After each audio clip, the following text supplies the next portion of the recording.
Bonsoir, bienvenue à toutes et à tous au rendez-vous du 19 de ce 23 avril 2024. En fin de mission au Bénin, le coordonnateur résident du système des Nations Unies au Bénin est allé dire au revoir au médiateur de la République. Les deux personnalités ont fait le tour des activités menées ensemble depuis 3 ans. Occasion pour l'hôte du médiateur de la République de dire ses souhaits pour la paix et le développement au Bénin. Reportage.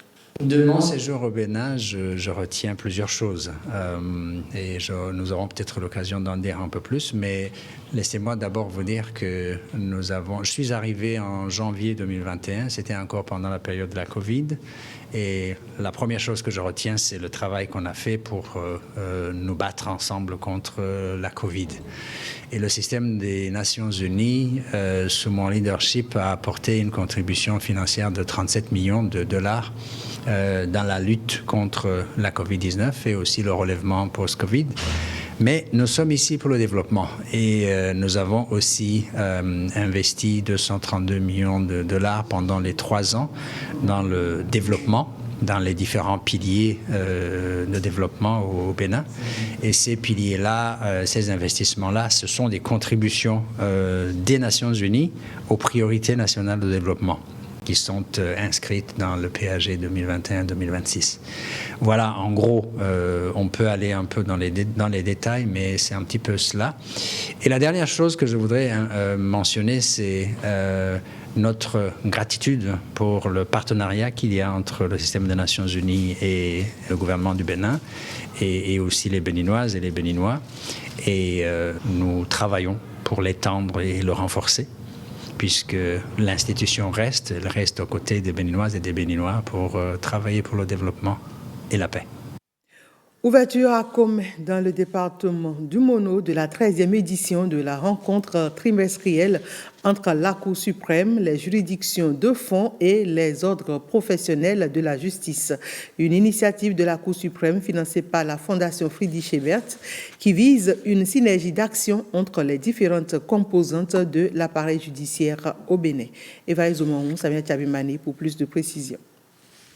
La rencontre trimestrielle entre la Cour suprême, les juridictions du fond et les ordres professionnels de la justice est un cadre de discussion pour rendre la justice plus accessible, plus rapide et débarrassée des pesanteurs de toute nature. Nous aurons à échanger de façon technique et scientifique sur des termes d'importance capitale pour l'œuvre de la justice, afin que nous ayons, à défaut du même point de vue sur des questions sensibles, que nous partagions des arguments pertinents.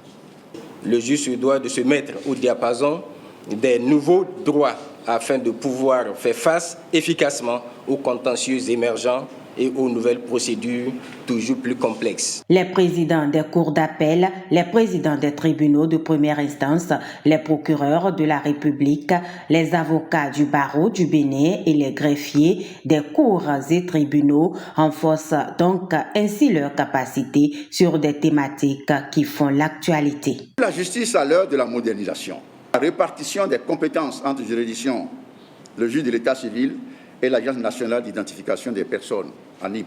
Troisième communication, la fin des entreprises publiques et de leur immunité d'exécution en droit OHADA. Les pouvoirs et les limites du parquet dans l'exécution des décisions de justice.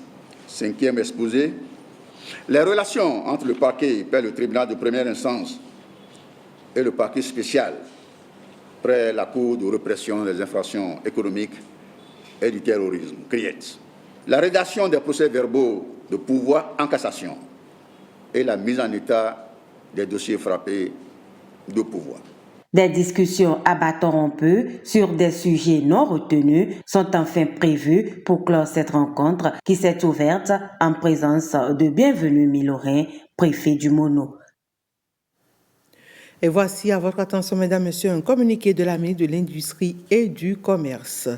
Conformément aux dispositions du décret numéro 2022-568 du 12 octobre 2022 portant interdiction de l'exportation de soja grain et fixant les conditions de mise en œuvre de l'interdiction d'exportation des noix brutes de cajou en République du Bénin, il est rappelé à l'attention de tous les acteurs des filières anacarde et soja, notamment les exportateurs, négociants et commerçants, que l'interdiction de l'exportation des noix brutes de cajou et du soja grain est entrée en vigueur depuis le 1er avril 2024.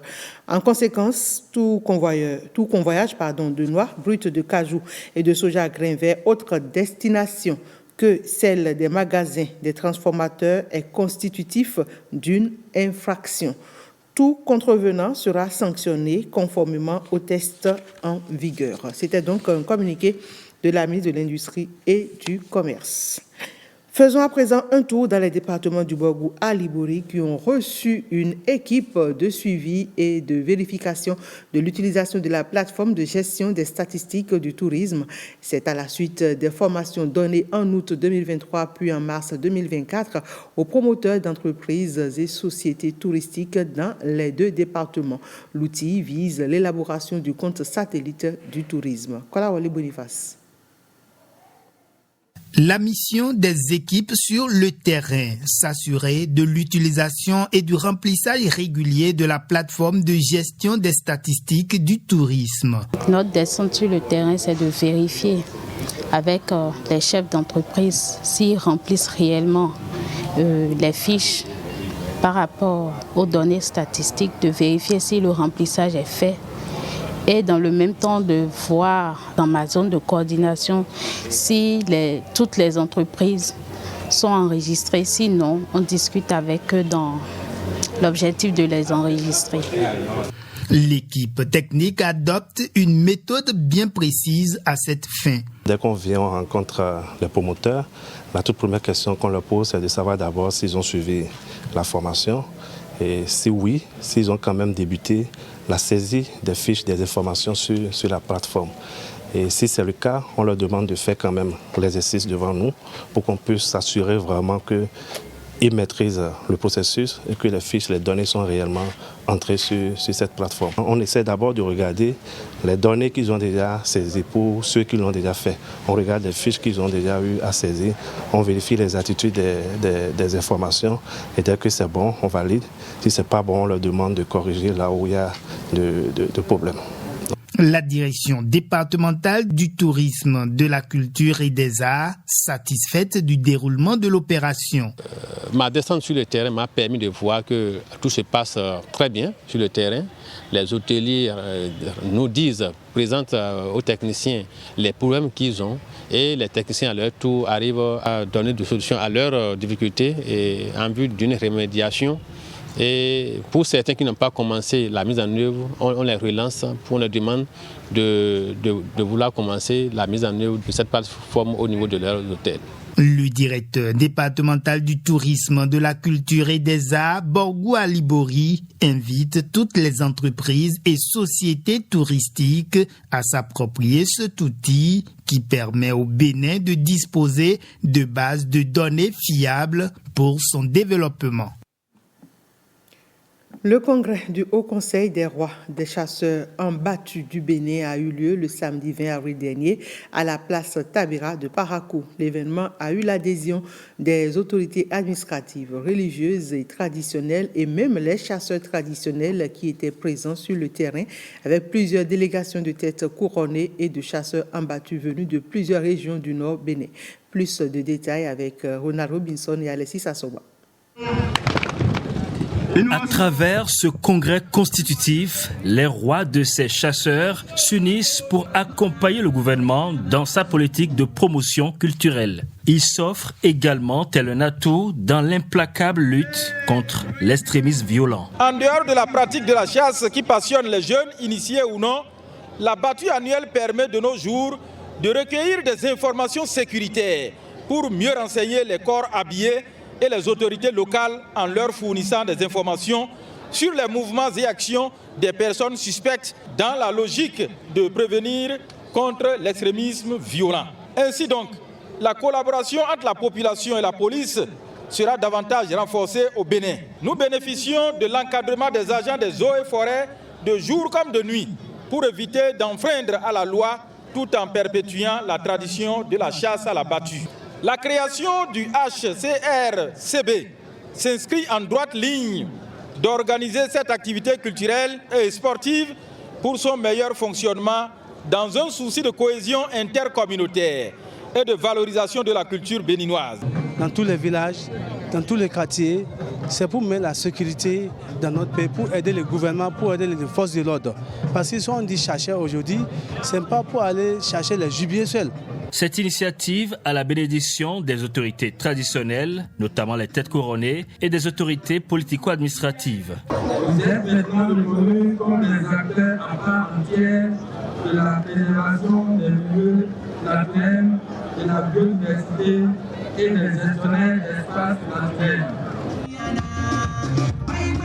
La battue annuelle est cette petite chasse qui permet d'avoir du gibier et d'éloigner du village des animaux sauvages menaçant les activités humaines, particulièrement en début de la saison agricole et pendant la récolte. 50 ans d'existence du Centre international pour le développement des engrais IFDC, dont 21 au Bénin. L'événement est marqué par des journées portes ouvertes et l'édition 2024 de la foire itinérante du programme Approche communale pour le marché agricole ACMA 3. L'étape des collines s'est refermée le samedi dernier à Dassa et c'était en présence du ministre de l'Agriculture, Gaston Dossoui. Reportage.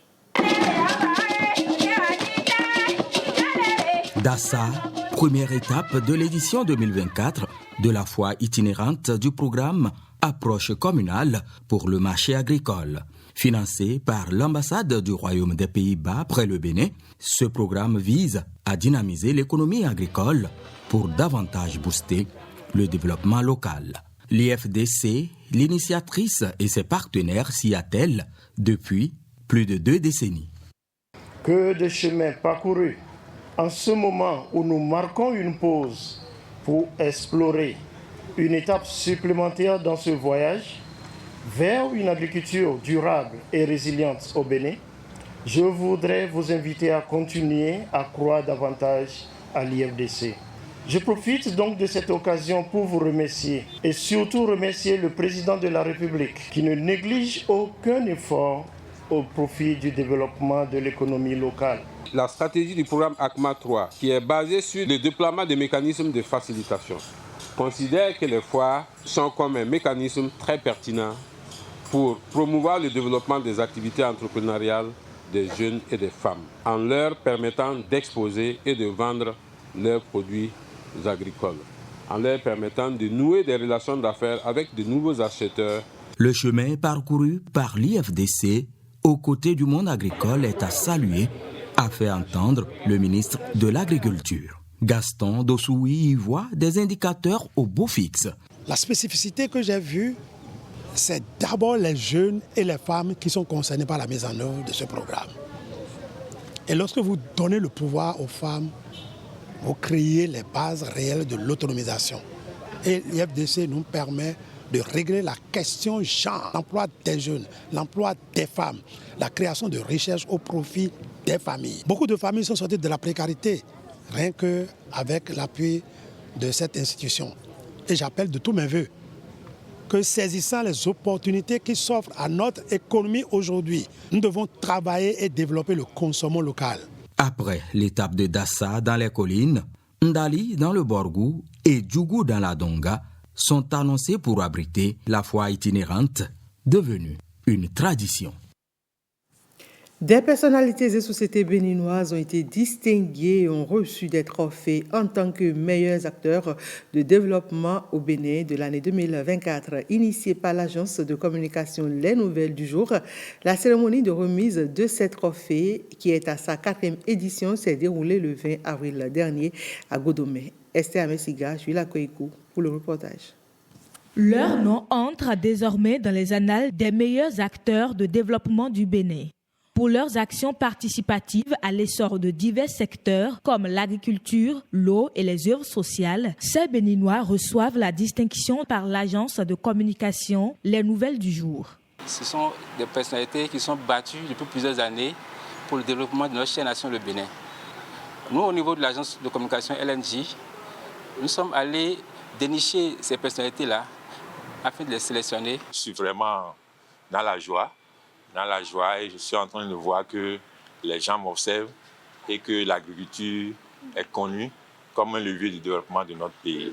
Pour remporter ces trophées de la 4e édition des meilleurs acteurs de développement au Bénin, les lauréats ont dû répondre aux critères de ponctualité, de bon témoignage, d'efficacité dans le travail et d'humanisme dans les actions sociales. C'est tout pour ce 19h. Merci pour votre aimable attention. Osias Sounouvou vous donne rendez-vous à 20h pour la première grande édition du soir.